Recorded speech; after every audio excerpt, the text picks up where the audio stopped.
नमस्कार दोस्तों, हमारे चैनल में आपका स्वागत है। और आज हम देखने वाले हैं जो आरपीएससी का फर्स्ट ग्रेड का जो पेपर हुआ है जीएस का, उसका डिटेल सॉल्यूशन देखेंगे। तो चलिए अपन अपने वीडियो को स्टार्ट करते हैं। देखो, पहला क्वेश्चन इसके अंदर दे रखा है, फरवरी 1948 में किन राज्यों को राजपुताना एजेंसी से हटाकर गुजरात एजेंसी के अंतर्गत रख दिया गया था? तो पालमपुर है, सिरोही है, विजयनगर है। इन तीन एजेंसियों को राजपुताना स्टेट से या एजेंसी से हटाकर गुजरात एजेंसी के अंतर्गत रख दिया गया था। तो इस बेस पे अपना आंसर नंबर सी सही हो जाएगा। सेकंड देखते हैं, 1857 के विद्रोहियों द्वारा किस पॉलिटिकल एजेंट का कटा सिर औवा के किले पर लटका दिया गया था? कैप्टन मोंक मेसन का। नेक्स्ट क्वेश्चन देखते हैं, किस किले में सबसे ऊंचे भाग का प्रयोग राजप्रसाद, सबसे नीचे भाग को जलाशयों और समतल भाग को खेती के लिए सुरक्षित रखा गया था? वो है गाग्रोन का किला। चौथा क्वेश्चन है, अनहैप्पी इंडिया नामक पुस्तक के लेखक कौन थे? वो है लाला लाजपत राय। नेक्स्ट क्वेश्चन है, रणकपुर के मंदिर में की गई विशिष्ट तक्षण कला की निम्नलिखित में से कौन सी विशेषताएं है? तो नारी की दुर्लभ आकृतियों को यहाँ प्राथमिकता से उकेरा गया, ये नहीं है। नारी प्रतिमाओं में सूक्ष्म तक्षण में विभिन्न मुद्राओं का प्रदर्शन किया गया, ये भी है। बेहतरीन पुष्प आकृतियाँ जो गुजराती कला और परंपरा की पहचान है, ये भी है। इसके अलावा यहाँ की प्रतिमाओं में अस्त्र शस्त्रों का अंकन नहीं है, ये भी है ना। तो इस वजह से अपना आंसर नंबर 3 हो जाएगा। अब नेक्स्ट क्वेश्चन देखते हैं, बिहार के सूबेदार के रूप में राजा मानसिंह ने अपना प्रथम अभियान बिहार के किस शासक के विरुद्ध किया था? वो है खड़गपुर के संग्राम सिंह। गोविंदगिरी और उनके भक्त आंदोलनों के संदर्भ में कौन से कथन सही नहीं है? तो इस पॉइंट पे ध्यान देना, इसने पूछा है सही नहीं है, या फिर आ जाएगा आपके साथ असत्य, या फिर आ जाएगा असंगत, क्योंकि ये वो पर्सन है जिनमें ये वो वर्ड्स है। अगर आपको प्रश्न आता है, अगर आपने जल्दीबाजी किया है तो आप आते हुए भी गलत करके आ सकते हो। तो अगर आपको ये चीज़ें दिखती है तो आप इनको क्या कर सकते हो, पहले ही आप अंडरलाइन कर सकते हो, गोला लगा सकते हो। अब अपन देखते हैं अपने क्वेश्चन पे, इन्होंने पूछा है सही नहीं है। तो 1921-22 के पंचमहल जिले में गोविंदगिरी ने असहयोग आंदोलन में भाग लिया। पहला क्वेश्चन यह सही नहीं है, तो इसमें यह सही नहीं था। दूसरा है, अहमदाबाद केंद्रीय कारागृह से छूटने के बाद अपनी मृत्यु तक गोविंदगिरी पंचमहल के बारसोद में निर्वासन में रहे, ये सही है।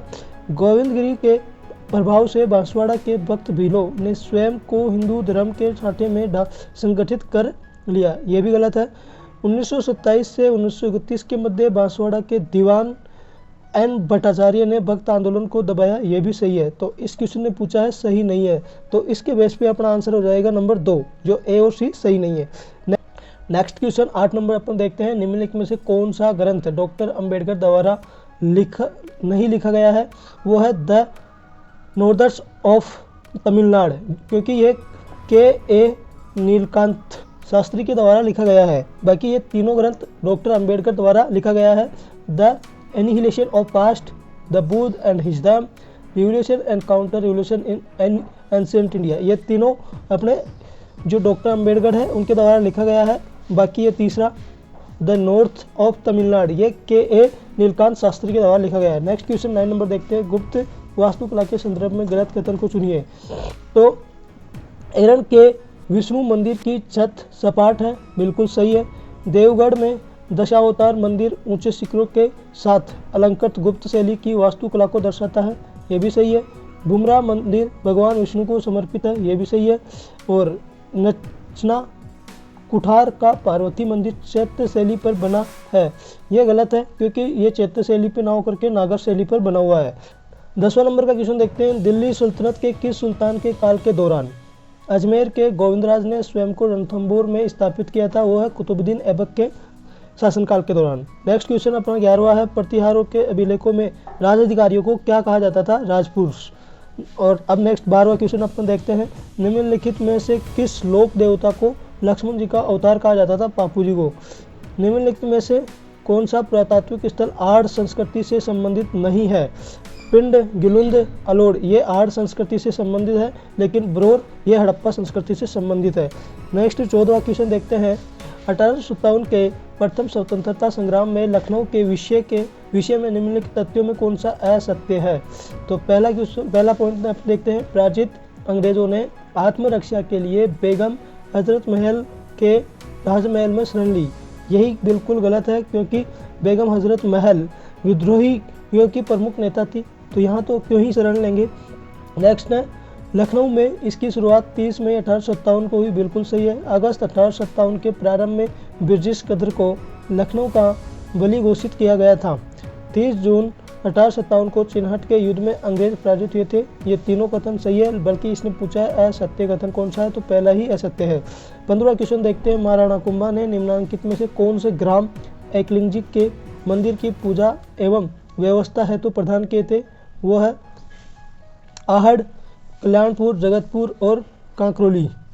नेक्स्ट क्वेश्चन देखते हैं, क्वेश्चन नंबर 16।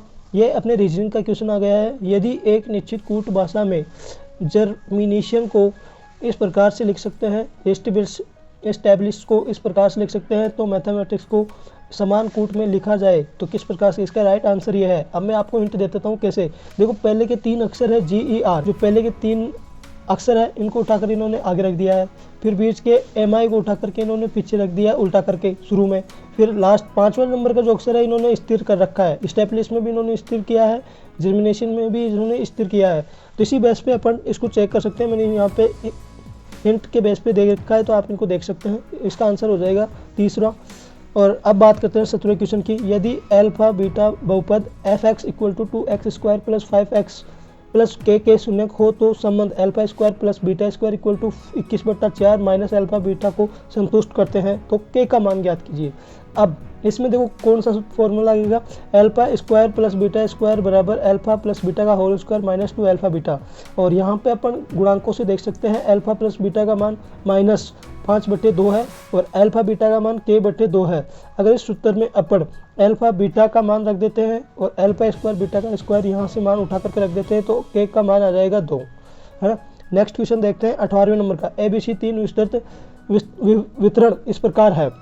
तो पहला ही जो वितरण है 2 3 7 1 3 2 3, इसी को चेक करते हैं। तो इसका निम्न में कौन सा कथन सही है, तो कथन नंबर 2 सही है। कैसे, ए का माध्य। अब अपने को माध्य कैसे निकालना है, ये जितनी संख्या है इन सभी को जोड़ देते हैं, बटे में जितनी संख्या है उतना भाग दे देते हैं, तो अपना माध्य आ जाएगा 3।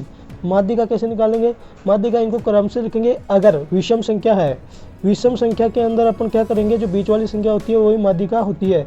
और बहुलक यानी कि जो बार बार आता है, तो इसमें 3 बार आया है तो बहुलक 3 है, तो यानी कि ए का माध्य, माध्यिका और बहुलक बराबर है। इस बेस पे अपना आंसर नंबर 2 सही हो जाएगा। नेक्स्ट क्वेश्चन देखते हैं। यदि बहुपद x² plus a plus 1 bracket बंद x प्लस p के शून्य 2 तथा -3 हो तो इसका आंसर आ जाएगा, अपन ऑप्शन से डायरेक्ट देख सकते हैं, a बराबर 0, b बराबर -6। अब नेक्स्ट क्वेश्चन देखते हैं। आंकड़ों यानी कि 6 7 x -2 x 18 20 को आरोही क्रम में लिखा गया है। यदि इन आंकड़ों की माध्यिका 16 है तो x का बराबर क्या होगा। तो माध्यिका अगर देखो सब विषम थी तो बीच का आ जाता है, अगर सम अपने को मिलता है तो बीच की 2 संख्याएं अपन लेते हैं। अब इसमें बीच की 2 संख्या लेंगे तो तीसरी और चौथी लेंगे, बट हमें 2 का भाग दे देंगे, बराबर कितना है 16 है। अब x -2 प्लस x/2 बराबर 16 लिख दिया। अब यहाँ पे 2x - 2 तो ऐसे कैसे रह जाएगा, और ये जुड़ करके 2x हो जाएगा, और ये -2 ऐसे कैसे रह जाएगा, और ये 2 अपन इधर से इधर उठाकर भेज देते हैं, तो 16 × 2 32 हो जाएगा, और ये -2 है तो इधर इसको जोड़ देते हैं, तो 2x बराबर 34x आ जाएगा। 2x बराबर 34x आ गया, तो यहाँ से 2 से 34 में भाग देंगे तो अपने पास x बराबर 17 आंसर आ जाएगा, तो अपना आंसर 17 हो जाएगा। नेक्स्ट क्वेश्चन देखते हैं। यदि घन के फलक का क्षेत्रफल उसकी फलक के परिमाप का 1.5 गुना यानी कि 1/5 गुना है मान में, तो घन का आयतन क्या होगा। सबसे पहले अपन को पता होनी चाहिए कि घन की भुजा a होगी। मानते हैं कि घन की भुजा a होती है। घन का फलक का क्षेत्रफल a² होता है, घन का आयतन a³ होता है, और घन का परिमाप 4a होता है। तो अपने पास यहाँ पर a का इन्होंने मान दे रखा है, तो इससे अपन 4a को मल्टीप्लाई करते हैं। 4a को अगर अपन मल्टीप्लाई करते हैं 1.5 से, तो अपने पास आंसर आता है 6, और अपने को घन का आयतन निकालना है a³, तो 6 का अपने को क्यूब इसमें बताना है, तो 216 इसका राइट आंसर हो जाएगा। नेक्स्ट क्वेश्चन है 22वां। x बराबर 7 प्लस √40 हो तो 1/2 bracket √x minus 3/√x bracket बंद का निश्चय मान क्या होगा। वो होगा √-5, क्योंकि ये क्वेश्चन थोड़ा लॉजिकल है, थिंकिंग है, इसमें सॉल्यूशन थोड़ा हार्ड आएगा, और एक यही क्वेश्चन था थोड़ा कठिन, बाकी सारे इजी क्वेश्चन थे। तो नेक्स्ट क्वेश्चन देखते हैं। एक सफ़ेद रंग के घन की सभी सतहों का लाल रंग दिया जाता है। अब इसे समान आकार के 125 छोटे घनों में काटा जाता है। कितने घनों की दो सतह लाल रंग की है? तो अब देखो, प्रत्येक किनारे पर 3 घन होते हैं और कुल 12 किनारे होते हैं, तो 12 × 3 = 36। 36 आंसर आ जाएगा, है ना। नेक्स्ट क्वेश्चन देखते हैं। एक ठोस धातु के बेलनाकार का आधार व्यास 2 सेंटीमीटर है तथा ऊंचाई 16 सेंटीमीटर है को पिघलाकर समान आकार के 12 ठोस गोले बनाए जाते हैं। प्रत्येक गोले का व्यास कितना होगा? अगर यहाँ पे अपने को व्यास दे रखा है 2, तो इसकी आधी त्रिज्या 1 आ जाएगी। हाइट अपने को दे रखी है। बेलन का आयतन कितना होता है? आयतन का सूत्र होता है πr²h।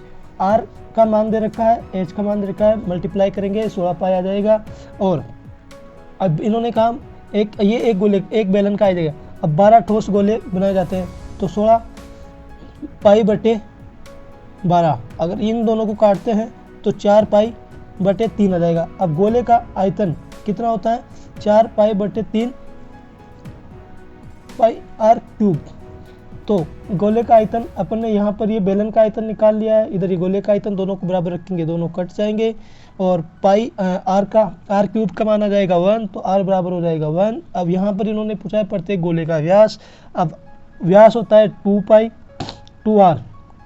होता है, तो यहाँ पे r का मान 1 है, तो 2 सेंटीमीटर इसका सही आंसर हो जाएगा।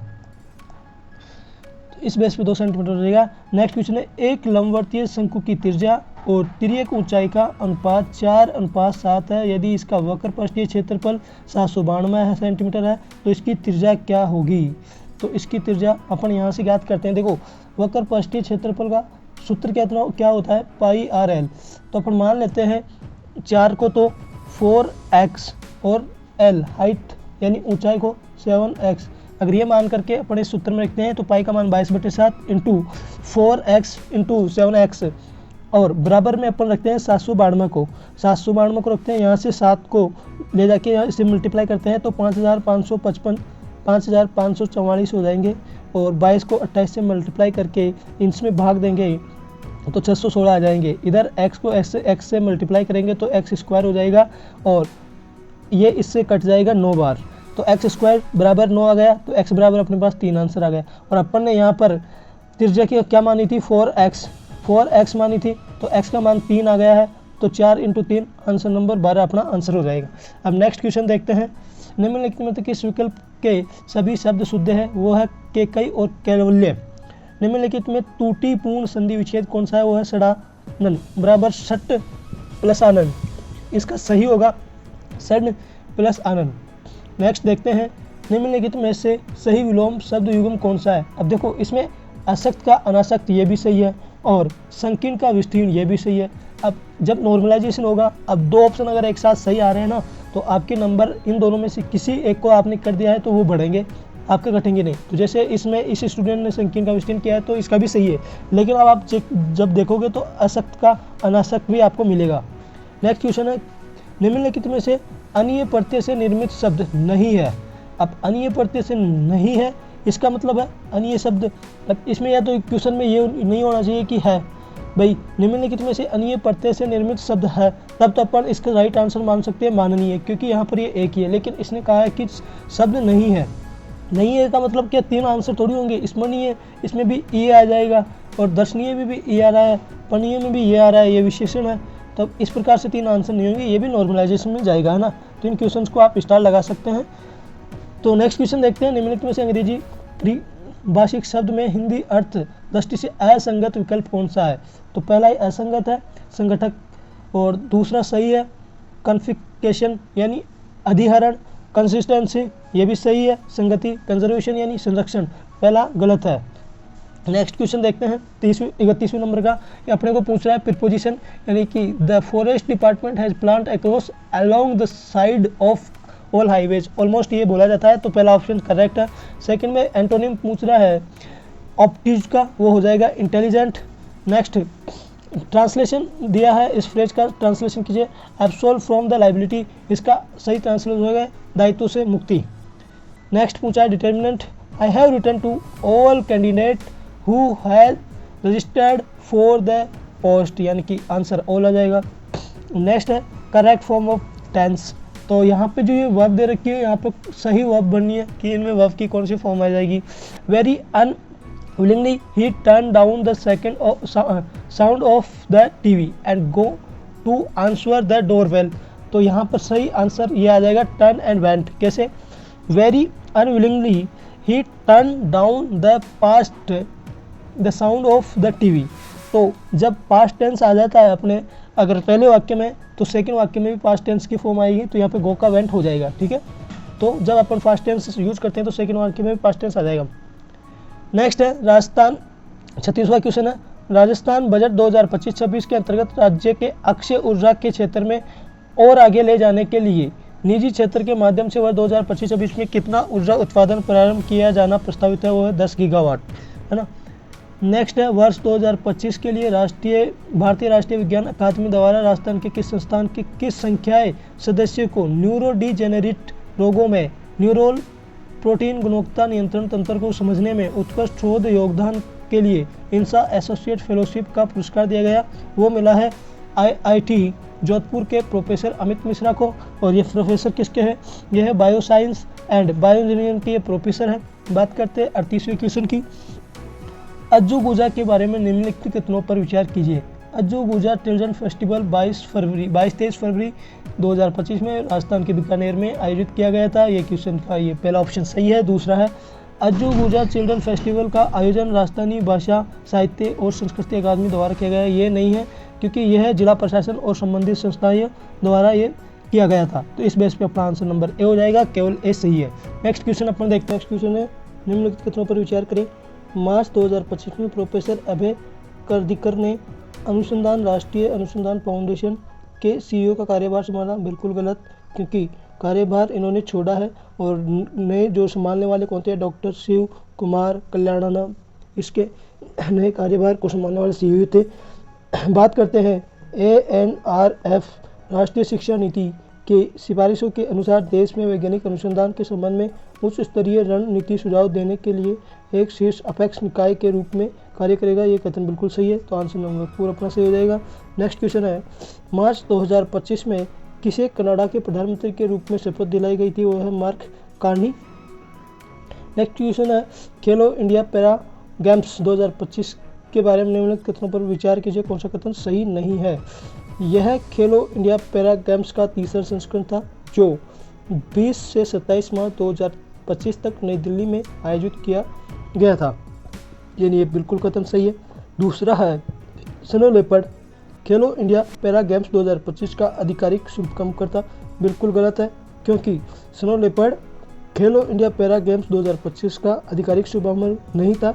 यह था खेलो इंडिया विंटर गेम्स 2025 का शुभकामकर्ता। तीसरा पॉइंट है इनमें पैरा तीरंदाजी, para athletics, para badminton, para power lifting, para shooting और पैरा टेबल टेनिस स्पर्धाएं शामिल की गई थी। बिल्कुल सही है। इस बेस पे अपना सही आंसर होगा वो है ए, पहला और दूसरा। अब इसमें देखो फिर ये अपन स्टार लगा देते हैं, क्योंकि इसमें केवल दूसरा नहीं दे रखा है, क्योंकि पहला और तीसरा तो बिल्कुल सही आंसर है, लेकिन इसने पूछा है सही नहीं है, तो दूसरा ऑप्शन सही नहीं है। अब इसमें इसने तीनों ऑप्शन दे दिया, इसलिए ये कट गया। इसमें इसने तीसरा ऑप्शन दे दिया, क्योंकि बिना स्पर्धाएं या प्रतियोगिताओं के बिना कोई गेम नहीं हो सकता, तो ये भी कट गया। दूसरे में भी तीसरा दे दिया, तो ये भी कट गया। तो बचा ये पहला। पहले में अपने पास दूसरा गलत है, पहला बिल्कुल सही है, तो ये भी स्टार लगा लो इसके, क्योंकि नॉर्मलाइजेशन में जाएगा क्वेश्चन, है ना। तो अब नेक्स्ट क्वेश्चन को देखते हैं। 42वां 5 मार्च 2025 को अंतरिक्ष अनुप्रयोगों के लिए विकसित 32 बिट माइक्रो प्रोसेसर विक्रम 3201 और कल्पना 3201 के उत्पादन की पहली खेप इसरो को सौंपी गई। इसके संदर्भ में निम्नलिखित कथनों पर विचार कीजिए। तो सही विकल्प चुनना है ना, सही विकल्प चुनना है। तो पहला विकल्प पहला ऑप्शन क्या है? इन माइक्रो प्रोसेसर प्रो को SCL चंडीगढ़ के सहयोग से इसरो के विक्रम साराभाई अंतरिक्ष केंद्र द्वारा डिजाइन और विकसित किया गया है। पहला कथन भी सही है। दूसरा है विक्रम 3201 प्रथम पूर्णतः make in India 32 bit micro processor, ये भी सही है। तीसरा कथन है कल्पना 3201 एक 32 bit spark V8 RISC micro processor है, ये भी सही है। इस बेस पे अपने आंसर हो जाएगा पहला ऑप्शन। नेक्स्ट क्वेश्चन देखते हैं, निम्नलिखित कथनों पर विचार कीजिए। फरवरी 2025 में आयुष मंत्रालय ने राजस्थान के प्रसिद्ध नाड़ीवेद और लेखक समीर गोविंद जमदग्नि को राष्ट्रीय धन्वंतरी आयुर्वेद पुरस्कार प्रदान किया। बिल्कुल सही है। उन्हें एक प्रशस्ति पत्र, भगवान धन्वंतरी की प्रतिमा वाली एक ट्रॉफी और 10 लाख रुपए का नगद पुरस्कार मिला। ये भी सही है। इस पेज पे अपना आंसर नंबर 4 हो जाएगा। नेक्स्ट देखते हैं, केंद्रीय बजट 2025-26 में परमाणु ऊर्जा के बारे में निम्नलिखित कथनों पर विचार करें।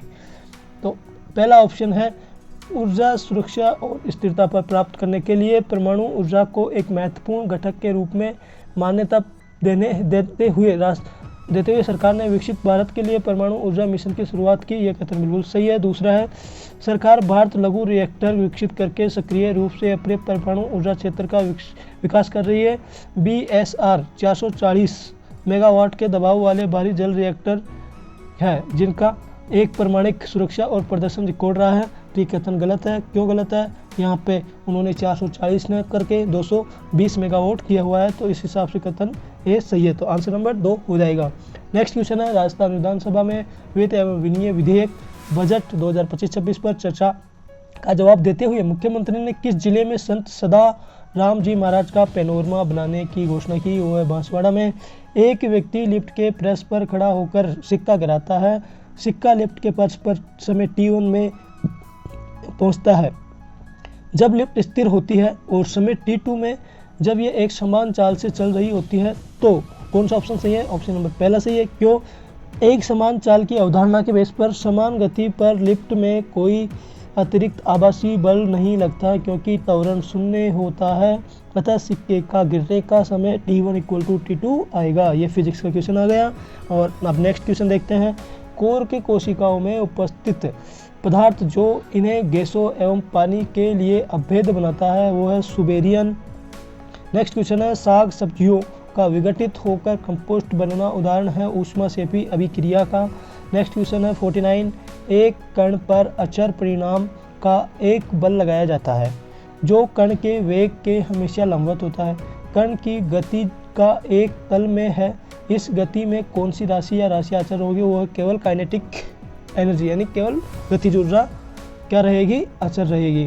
नेक्स्ट क्वेश्चन है 50वां, जब हार्मोन एड्रेनलिन स्रावित होता है तब श्वसन दर कम हो जाती है।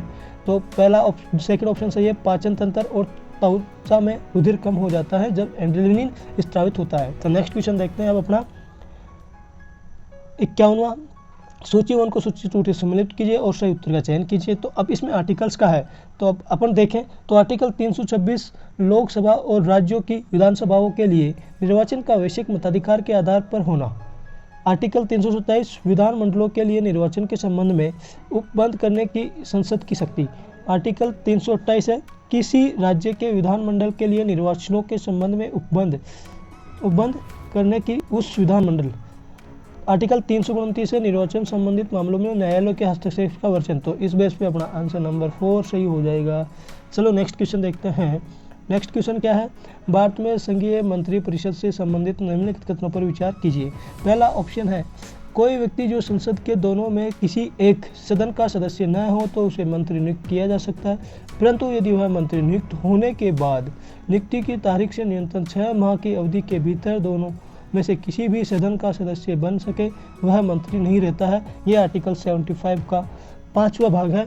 बात करते हैं सेकेंड ऑप्शन की, तथापि संसद सदस्य के रूप में चुने जाने के पश्चात उसे फिर से मंत्री के रूप में नियुक्त किया जा सकता है। मंत्री को दोनों सदनों में उपस्थित रहने और उनकी कार्रवाई में भाग लेने का अधिकार है, परंतु वह उस सदन में मत नहीं दे सकता जिसका वह सदस्य नहीं है। ये आर्टिकल 88 का भाग है। तो अब इस बेस पे ये दोनों ही कथन सही है, तो आंसर नंबर तीसरा अपना इसका सही हो जाएगा। नेक्स्ट क्वेश्चन देखते हैं 53, निम्नलिखित में से किस परिस्थिति में लोकसभा का अध्यक्ष अपना कार्यकाल पूरा करने से पहले अपने पद पर नहीं बना रह सकता? पहला ऑप्शन है, यदि वह लोकसभा का सदस्य नहीं रह जाता। बिल्कुल सही है। सेकंड है, यदि लोकसभा सदन में उपस्थित और मतदान करने वाले कुल सदस्यों के बहुमत से अध्यक्ष को हटाने का प्रस्ताव पारित किया जाना हो, तो ये भी सही है। आर्टिकल 94 में दोनों भाग दे रखे हैं। और हटाने का प्रस्ताव 14 दिन पूर्व का नोटिस होना चाहिए। और यदि सत्तारूढ़ दल सदन में अपना बहुमत खो दे तो ये बिल्कुल गलत कथन है। यदि राष्ट्रपति अध्यक्ष को बर्खास्त कर दे, ये भी गलत है। तो इस पेज पे आंसर नंबर 2 केवल A और 2 बिल्कुल सही हो जाएंगे। नेक्स्ट क्वेश्चन जो आया वो देखते हैं। भारत के संविधान के निम्नलिखित में से किस अनुच्छेद के अंतर्गत राष्ट्रपति के विरुद्ध उसकी पदावधि के दौरान नेक्स्ट क्वेश्चन देखते हैं 54। भारत के संविधान के निम्नलिखित में से किस अनुच्छेद के अंतर्गत राष्ट्रपति के विरुद्ध उसकी पदावधि के दौरान किस न्यायालय में किसी प्रकार की दंडात्मक कार्रवाई संस्थित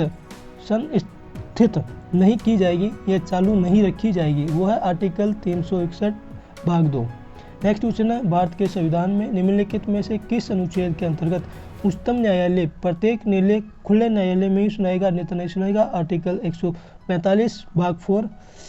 निम्नलिखित सूची 1 को सूची 2 से सम्मिलित कीजिए, सही उत्तर का चयन कीजिए। एक तरफ है नदी, दूसरी तरफ है सहायक नदी। माही नदी की सहायक नदी है अनास नदी, है ना। काली सिंध की है सहायक नदी अहल नदी, और पार्वती नदी की सहायक नदी है निवास नदी। बेडस की सहायक नदी है गंभीरी। इस बेस पे आंसर नंबर 4। तो नेक्स्ट क्वेश्चन देखते हैं, राजस्थान में रबी फसल 22-23 के अंतर्गत गेहूं उत्पादन की दृष्टि से जिलों का सही अवरोही क्रम था, वो है गंगानगर, हनुमानगढ़, चित्तौड़गढ़, बूंदी। नेक्स्ट क्वेश्चन 58वां, अरावली श्रृंखला की निम्नलिखित चोटियों को उनकी ऊंचाई के अनुसार अवरोही क्रम में व्यवस्थित कीजिए। धोनिया डूंगर की जो ऊंचाई है वो है 1183 मीटर, ऋषिकेश की है 1017 मीटर, कमलानाथ की है 1001 मीटर और रघुनाथ की है 1055 मीटर। तो इस बेस पे आंसर नंबर पहला सही हो जाएगा, क्योंकि सबसे पहले सी यानी कमलानाथ आएगा, फिर बी आएगा यानी ऋषिकेश आएगा, फिर डी आएगा यानी रघुनाथ आएगा, फिर ए आएगा धोनिया डूंगरी। ठीक है। नेक्स्ट क्वेश्चन है 59, निम्नलिखित में से कौन सा कथन सही नहीं है। तो राजस्थान के उत्तर पूर्व में हरियाणा पंजाब राज्य स्थित है, बिल्कुल सही है। राजस्थान इटली, नॉर्वे, इंग्लैंड जैसे देशों से अधिक क्षेत्रीय विस्तार रखता है, ये भी बिल्कुल सही है। राजस्थान 69 डिग्री 30 मिनट से 78 डिग्री 17 मिनट पश्चिमी देशांतर के मध्य स्थित है, ये बिल्कुल गलत है। पश्चिमी देशांतर नहीं, पूर्वी देशांतर के मध्य स्थित है। और नेक्स्ट क्वेश्चन है, कर्क रेखा राजस्थान के 2 जिलों से होकर के गुजरती है, बिल्कुल सही है, बांसवाड़ा और डूंगरपुर से। तो इस बेस पे आंसर नंबर तीसरा हो जाएगा, इन्होंने पूछा सत्य नहीं है। नेक्स्ट क्वेश्चन है 60वां, 80 सेमी की समवर्षा रेखा निम्नलिखित में से किस जिले से नहीं गुजरती है, वह है बूंदी। बांसवाड़ा प्रतापगढ़ झालावाड़ से गुजरती है, लेकिन बूंदी से नहीं गुजरती है, आंसर नंबर 3। क्वेश्चन नंबर 61, 2001-2011 जनगणना के दौरान राजस्थान के जनसंख्या घनत्व में कितना परिवर्तन आया, वो है 28+। अब वो कैसे, देखो 2001 में कितनी थी, 172 व्यक्ति पर किलोमीटर थे। 2011 के अंदर अपन देखें तो 200 व्यक्ति पर किलोमीटर थे। तो अगर 200 में से 172 को माइनस करते हैं तो +28 आ जाता है, तो जनसंख्या घनत्व कितना हुआ, 28+। नेक्स्ट क्वेश्चन है 62वां, राजस्थान में दिसंबर 2024 में सड़क घनत्व था, है ना, पूछा था, क्योंकि अब चेंज हो गया होगा। मार्च 2023 में 88.18 किलोमीटर पर 100 वर्ग किलोमीटर था, और इसने पूछा है दिसंबर 2024 में, तो इससे बढ़ करके ये हो गया था 92.66 किलोमीटर पर 100 वर्ग किलोमीटर। तो आंसर नंबर 4 बिल्कुल सही है। नेक्स्ट क्वेश्चन है 63वां, निम्नलिखित में से कौन सी भेड़ की नस्ल नहीं है, पूछा नहीं है। चोकला और सोनाड़ी दोनों है, मगरा और खेरी भी है, और जमुनापुरी और मालवी भी है, और पुंगल और नाली भी है। तो इसका आंसर आ जाएगा 5वां, आंसर इसमें 5वां आ जाएगा। क्यों, क्योंकि सारी की सारी भेड़ की नस्लें हैं, है ना। नेक्स्ट क्वेश्चन अपन पढ़ते हैं 64वां, सूची उनको सूची सम्मिलित कीजिए, सही का चयन कीजिए। सीमेंट प्लान है एक तरफ, दूसरी तरफ जिला है। तो श्री राम सीमेंट कोटा के अंदर है, एसएससी सीमेंट का है बूंदी में, आदित्य सीमेंट कहाँ पर, चित्तौड़गढ़ में, जेके लक्ष्मी सीमेंट है सिरोही में। इसका सही आंसर हो जाएगा दूसरा। नेक्स्ट क्वेश्चन अपन देखते हैं 65 वाला, निम्नलिखित में खनिज क्षेत्र युग्मों को सुमेलित नहीं है, कौन सा सही नहीं है। सीसा और जस्ता, अगुच्चा और गुलाबपुरा बिल्कुल सही है। लोहा अशक, नाथ की नेरी बिल्कुल सही है। तांबा खोदरीबा बिल्कुल सही है। मैग्नीज काला खूंटा ये बिल्कुल गलत है, क्योंकि इस नाम के कोई खान रजिस्टर ही नहीं है। 66वां क्वेश्चन देखते हैं, निम्नलिखित में से कौन सी विशेषता किशोरावस्था में संज्ञानात्मक विकास से संबंधित है। देखो, परिकल्पनात्मक और निगरानात्मक तार्किकता बिल्कुल सही है। काल्पनिक दृश्य बिल्कुल सही है। व्यक्तित्व कथा बिल्कुल सही है। लेकिन वस्तु स्थायित्व ये शिशु अवस्था की संज्ञानात्मक विकास से संबंधित अवस्था है ना। तो इस सही आंसर कौन सा हो जाएगा, ए, ब और स तीनों सही है, द सही नहीं है। ठीक है, नेक्स्ट क्वेश्चन देखते हैं अब। 67वां क्वेश्चन है, किशोरों के शारीरिक विकास के संदर्भ में निम्नलिखित में से कौन से कथन का सही नहीं है। देखो, लड़कों में किशोर अवस्था लड़कियों की तुलना में 1 या 2 वर्ष से पहले शुरू होती है, बिल्कुल गलत है। कि वह ऑप्शन है, किशोर अवस्था में सौर यंत्र का आकार लड़कों और लड़कियों में समान होता है, बिल्कुल सही है। किशोर अवस्था में व्यवसाय और ग्रंथि का स्त्राव होता है, बिल्कुल गलत। द ऑप्शन है, लड़के और लड़कियां किशोर अवस्था में प्रजनन परिपक्वता तक पहुंच जाते हैं, बिल्कुल सही है। इस बेस पे आंसर नंबर 3 सही हो जाएगा। नेक्स्ट क्वेश्चन 68वां देखते हैं। निःशुल्क और अनिवार्य बाल शिक्षा अधिकार नियम 2010 संशोधित के अनुसार राष्ट्रीय सलाहकार परिषद का गठन निम्नलिखित में से मिलकर होता है। एक अध्यक्ष और 14 सदस्यों को मिलाकर होता है, ठीक है। नेक्स्ट देखते हैं। जिला शिक्षा एवं प्रशिक्षण संस्थान के अकादमिक कार्यों का पर्यवेक्षण करना एवं शैक्षिक मार्गदर्शन प्रदान करने के कार्य किसका है? वह है राजस्थान राज्य शैक्षणिक अनुसंधान एवं प्रशिक्षण संस्थान का। तो सही आंसर नंबर 3। नेक्स्ट क्वेश्चन है 17वां। जिया ने एक दुर्घटना के दौरान अपने पैर खो दिए। अब वह भारतीय राइफल शूटर अवनी लेखरा के व्यवहार की नकल करने की कोशिश कर रही है, जो पैरालंपिक्स 2024 में स्वर्ण पदक की विजेता थी। जिया ने किस प्रकार की समायोजन युक्ति अपनाई? वो है तदात्मीकरण, यानी कि आइडेंटिफिकेशन। नेक्स्ट है सुमेलित करने वाला, है ना। तो नियोजन का सही अर्थ क्या है?